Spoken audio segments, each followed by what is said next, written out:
It's June and this is the Library Roadshow. On the show today, checking up on summer reading, branch renovations, and My Brother's Keeper. Coming up on the Library Roadshow.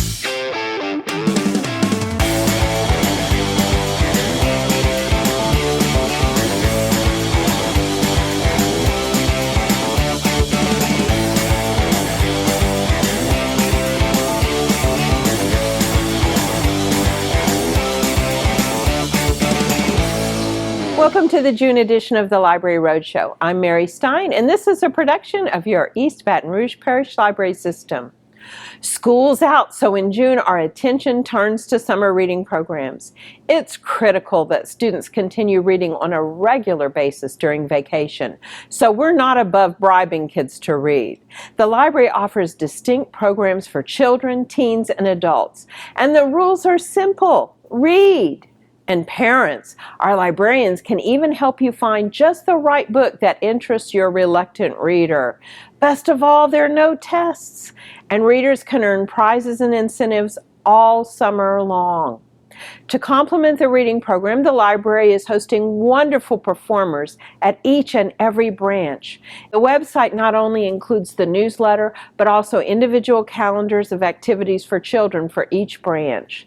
You can find out exactly when and where to catch a free performance of Playmakers, Rhythm and Soul, Harvey Rabbit and Friends, Howard Pink and his musical Garden Hoses, The Sock Rockers, Johnette Downing, Daisy the Reading Pig, The Book Doctor, Mike Cartel, the Baton Rouge Ballet Theater, and the Cangelosi Dance Project. So music, dance, puppets, storytelling, comedy, art, we've got it all for you. And it's free all summer long.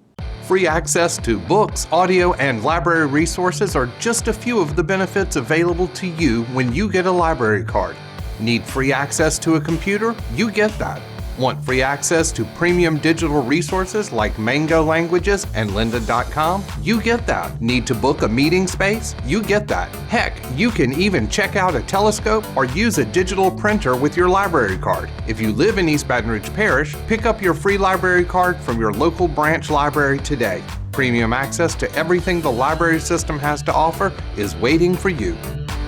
While our younger kids are hanging out at the library, our handy teens and adults might carve out some free time for themselves to do a little hands-on work in the garage.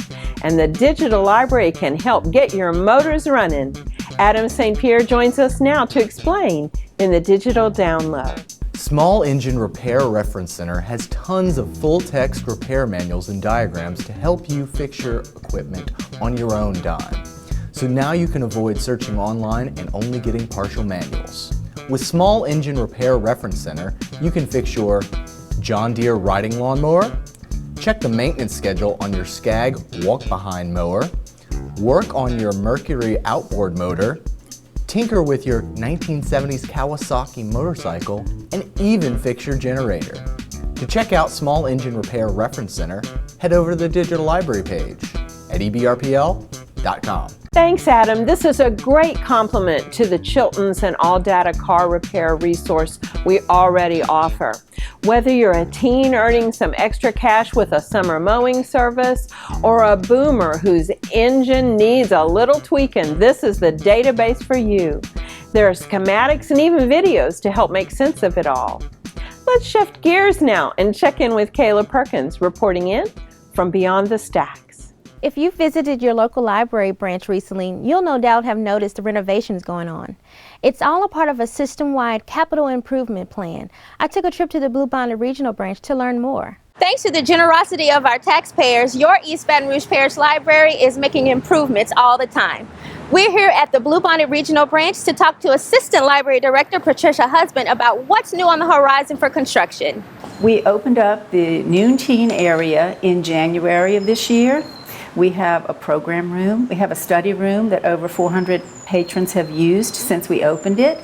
We've got double the computers we used to have, and we've got just space for the kids to hang out, and they've really enjoyed it. Those updates Patricia just spoke about at the Bluebonnet Regional Branch were part of a master plan we call Capital Improvements. As you may or may not know, we had a 30-year building program, and we built or rebuilt most or all of our branches. Almost all. River Center is the last one to be rebuilt. And once we got Main open, and it's such a popular place, we looked at our older buildings, those that were built in 1990, such as Jones Creek, 92, Bluebonnet, 97, Greenwell Springs. We looked at those, and people kept saying, what about some of those branches? When are we going to get some of the things that we have at Main at those branches? So we did a branch assessment study over the last couple of years, and the recommendations from the architects came in. And so we have an idea of how much money we might need to expand or update or repurpose those buildings so that we can incorporate more power, more data, more computers, study rooms, and features that we have at Main, that we have at Fairwood, that we now have at Bluebonnet, that people are enjoying and asking to use. Patricia mentioned that the downtown branch is the last to be rebuilt. I asked her what the schedule was for that. Well, we've got a temporary space at 447 3rd Street. That's in the Crest building across from Thurns. We're working on getting those improvements done so we can move in. And once we move out of the old River Center and into the temporary space, which is going to have popular fiction, popular nonfiction, a space for children, a space for teens, and some computers. Once we get out of the old River Center, they'll start the demolition, and then they'll start the groundbreaking for construction. So we expect to see a lot more activity this summer. The capital improvements plan is ongoing. Its goal is to create even more of the things you like and to bring new services into your neighborhood. Be sure to visit the library's website at www.ebrpl.com to stay up to date on construction and maintenance news. Those capital improvement photos and documents are available online at ebrpl.com/cip.html.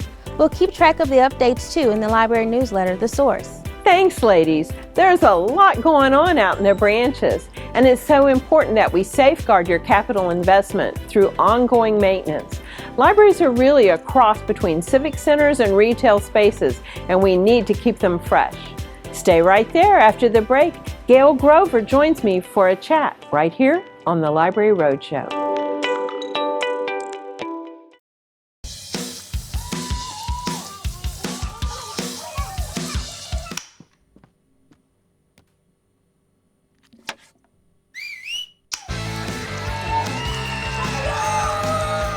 Don't let E. coli mosh with your food. An estimated 3,000 Americans die from a foodborne illness each year. You can't see these microbes, but they might be there. So always separate raw meat from vegetables. Keep your family safe at foodsafety.gov. This is the story of a boy who is very sensitive to lights and sounds. So he built secret hiding places where nothing could get in. The boy didn't like looking people in the eye. It made him feel uncomfortable. One day, he found out he had something called autism. His family got him help, and slowly, he learned how to live with it better. Early intervention can make a lifetime of difference. Learn the signs at autismspeaks.org. You're watching the June edition of the Library Roadshow. Everything you need to know about your local library system. The City Parish has partnered with My Brother's Keeper. This is a national program emanating from the White House, and we're working on some critical benchmarks for our youngest children. Joining me now is Gail Grover from the Mayor's Office, and we're going to talk about this important project right now. Yes. Good morning, Gail. Good morning. What is My Brother's Keeper? It's just what you said. It is a White House initiative that started in 2014, actually, whereas the president wanted to improve life outcomes for children, but in particular boys and young men of color. And so in order to do that, understanding that it had to happen at the local level, there was a challenge put out to communities. And so Mayor Holden accepted the challenge, and here we are, My Brother's Keeper, BR. Okay, so we really need to say that we are our brother's keeper with this program. Absolutely. We are taking ownership. We understand that the kids in our community belong to us collectively. And so therefore, this is a community effort to rally organizations, individuals, all entities to step in and to be committed to improving the life outcomes of our kids. So it's kind of scalable. What are the imperatives that were selected by East Baton Rouge Parish? Because I know there are 6 possible ones. Absolutely. So yes, there are 6 milestones with the national effort, and Baton Rouge decided after a summit with some of our key partners to identify 2 of those milestones, and it's the 2 that addresses our earliest level of kids. And so we are committed to kids' readiness to start school, and that's cognitively, emotionally, socially, and physically. And we also want to ensure that our kids are reading on level by 3rd grade. And so 0 to 8 or 0 to 3rd grade is where we are really focusing in for My Brother's Keeper BR. But that's not to say that we're not doing a lot of things that cross the line on all 6 milestones. Sure, because each one of these young children is part of a larger group. There's a family that needs to come along with them. Absolutely, and which is so neat with the first milestone, because it definitely brings the family and engages the family at the very beginning, and hopefully those traits and those skills and those connections will continue to grow as their child continues to grow. And of course the library loves this because our missions march so closely with this, with preschool readiness, early literacy, pre-literacy, things like 1,000 books before kindergarten. We just love everything about the imperatives that y'all selected. So how are we going to track our progress with this? It started in 2014, and of course it takes a while to kind of plan and decide what you're going to do. Absolutely, and that is one of the key things that we're continuing to work on, to have that matrix. We have a logic model, of course, that we started out with some long-term and short-term goals that we wanted to reach. And one of the things that we know in our community is that we don't have enough readers for our kids who are in school, and in particular in the target communities that we see the data where the need is the highest. And so we definitely want to measure our growth in readers and connecting them to the kids who need that type of help. But we also want to track kids' readiness. Are they getting the screenings that they need? You know, are they socially and emotionally ready to start school? So we're connecting with our partners. This is a collective impact type of model where we pull in the resources in the community and we work together. And so very much so, My Brother's Keeper is going to be tracking and measuring through our partners who are the experts in these areas. And so you mentioned we need a lot of people to help with this. So what is the number one imperative for this summer, the thing that we're trying to do? We're working with VIPS, Volunteers in Public Schools, are one of the really key partners in My Brother's Keeper BR, and we are in need of readers. So we're going to spend the summer making sure we solicit folks to step up and agree to be readers, to go through that training. And the other piece is our EduFest that is coming up on June 28th. We want to change the way we look at kids' readiness. Now, we know that school is just out. And it's hard to say, let's think about school again, right? But you got to.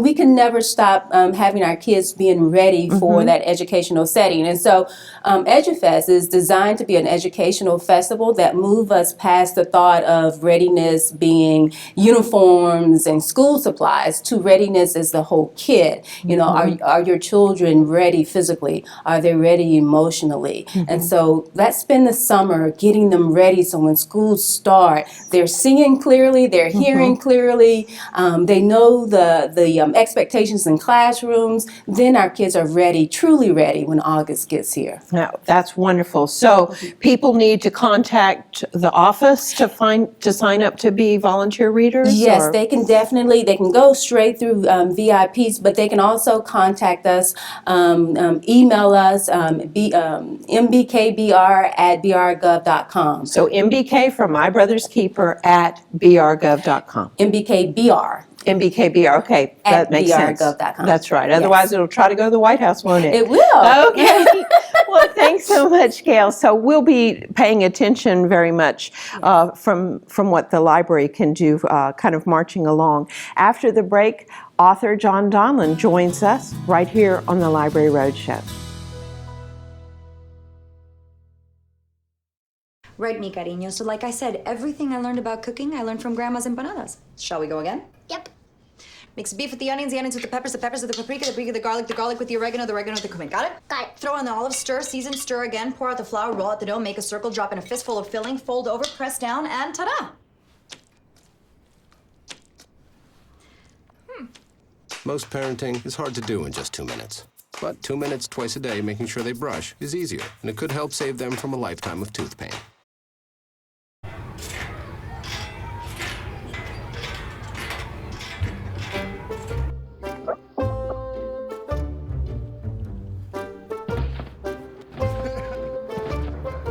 Ballerina.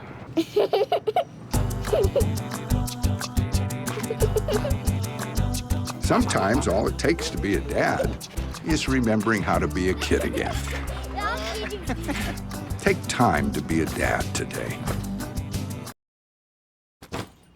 Hart, what's going on? I'm leaving. Why? What did I do? Not enough. The pressure's too much. I quit. I get it. I can do better. Just please don't leave. Don't let your heart quit on you. Get your uncontrolled high blood pressure to a healthy range before it's too late. As an American, it's hard to hear that we have a serious hunger issue in our country. And as a parent, it's even harder to hear that 1 in 5 of our kids struggles with hunger, especially when billions of pounds of good food are wasted every year. Feeding America is a nationwide network of food banks that helps provide billions of meals to families in need right in your community. Visit feedingamerica.org to support Feeding America and your local food bank. Together we can solve hunger. Together, we're Feeding America. Welcome back to the June edition of the Library Roadshow. Our calling guest today is the author of an interesting historical look at cockfighting in Louisiana, Mr. John Griffin Donlon. What got you interested in cockfighting in Louisiana? When I left Louisiana to go to the Midwest, it was pretty clear to me, once I enrolled in the Leisure Studies department, that much of the study of leisure was set around urban themes. And of course, much of Louisiana, my background, is a rural state. And I was more familiar with rural pastimes and rural leisure. I compared and contrasted what was discussed in urban centers, such as Chicago, and what was going on in the rural areas of the Deep South. I was able then to use my informal background, being familiar with cockfighting, to use that as my student research. And then I continued to do that research as I became a professional in the field. What kind of research did you have to do to find out the history of cockfighting in general and in Louisiana particularly? Where'd you go to do all that research? What resources did you use? Well, I was very fortunate that it was, at the time, it was legal in the state, and my own leisure form is travel. So I interviewed people that were practitioners in Louisiana. Then I interviewed people outside of the state. And then when I traveled internationally, for example, in France, in Turkey, I compared and contrasted the international forms of cockfighting with the forms that I saw in Louisiana. What kind of interesting tidbits did you find out that you didn't know before? Well, of course, the most significant, the biggest thing that I found was how prevalent wagering was throughout the cockfight world and throughout sports. I don't follow sports that much as an individual, and as I started to observe and take notes at cockfighting, I realized that the people who were involved in cockfighting were involved in other sports as well. And there was an enormous amount of wagering. I began to see that one of the main reasons that cockfighting existed was to allow wagering to take place. And I began to presume that that was probably why most sports exist, so that wagering could take place. For a great look at the history of this former Louisiana pastime, check out a copy of Bayou Country Bloodsport from your local EBR Parish Library branch, or reserve your copy online at ebrpl.com. Now let's check in with one of our younger patrons to find out what they're reading for summer. My name is JC Burks, and I'm 8 years old. My favorite book is Junie B. Jones and the Mushy Gushy Valentine. and I love it because it's fun. I looked over at her. Maybe you should be writing this down. I said, always puts fresh raspberries and strawberries into our punch, and it is delicious. Who brings you to the library? My mom, And how often do you come to the library? like all the times, And why do you like the library?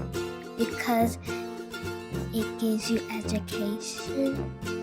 Well, you certainly are. It's very great to smart. see even the youngest in our community making good use of the library system. And right now, it all counts toward those summer reading prizes. Stay right there. You're watching the Library Roadshow.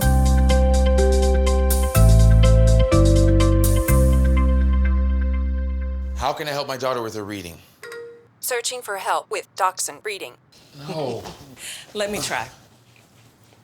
Sarah's bright, but when she's reading, she has trouble sounding out words. Playing world music. What? I give up. Wait, I was trying to show you how Sarah feels every day. Frustrating, isn't it? Redirecting to understood.org. Join parents and experts at understood.org, a free online resource about learning and attention issues to help your child thrive. Look at me. Hey. Raymond, look at Mommy. Maybe the light hurts his eyes. Maybe she's just not hungry. Maybe he can't hear us. Maybe we're not stimulating him enough. Maybe it's a phase.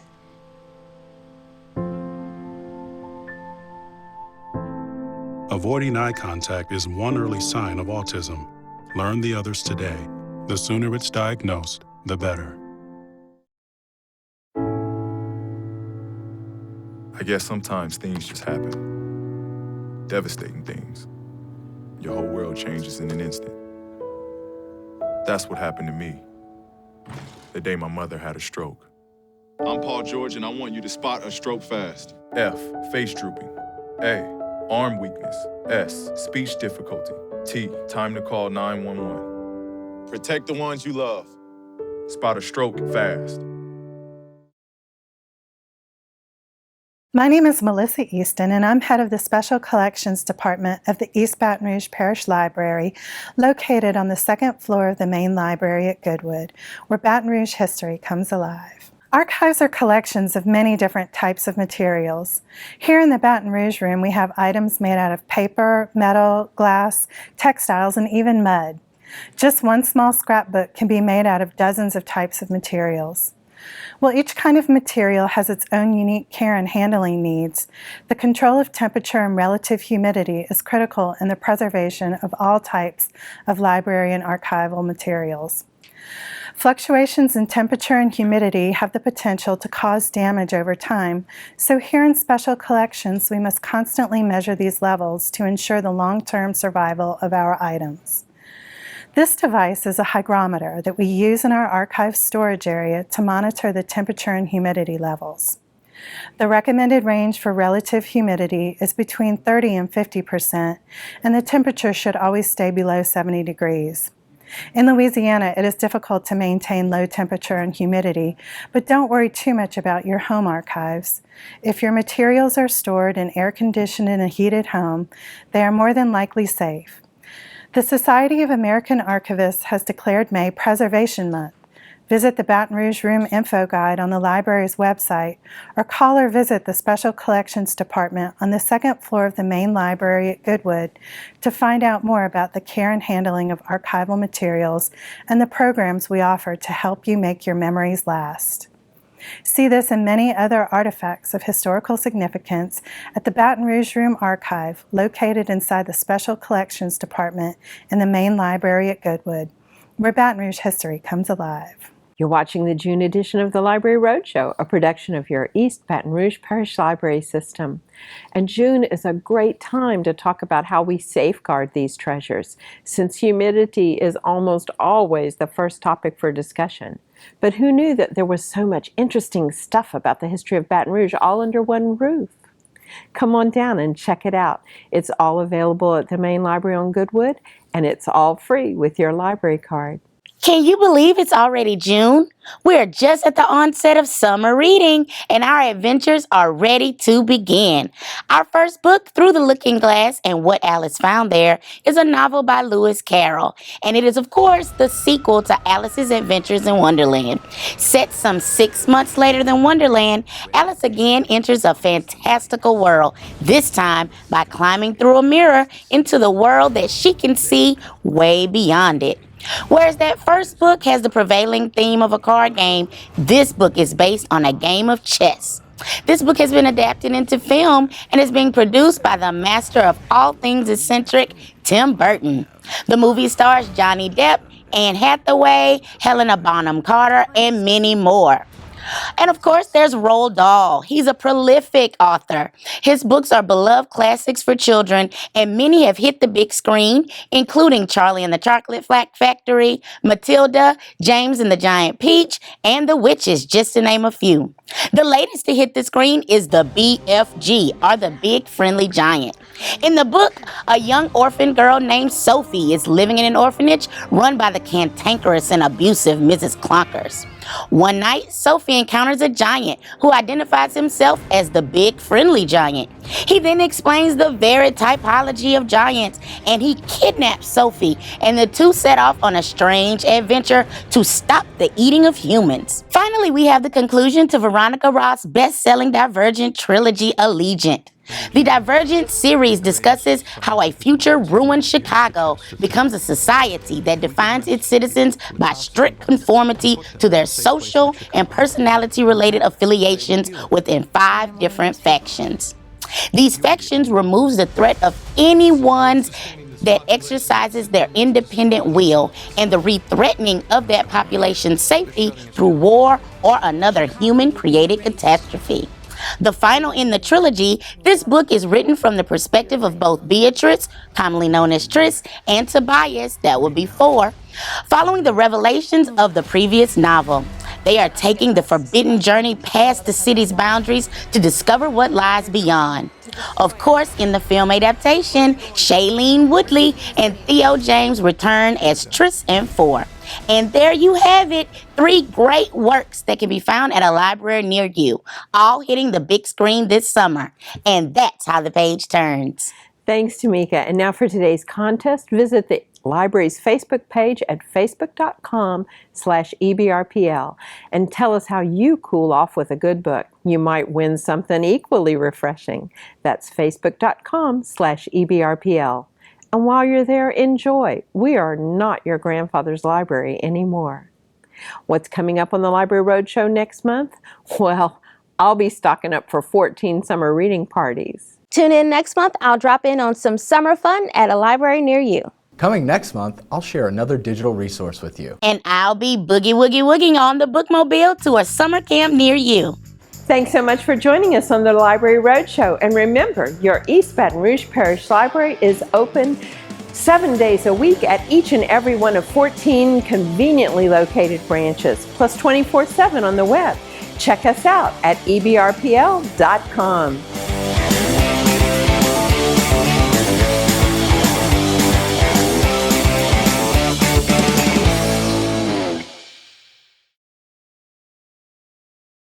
And that's how I roll.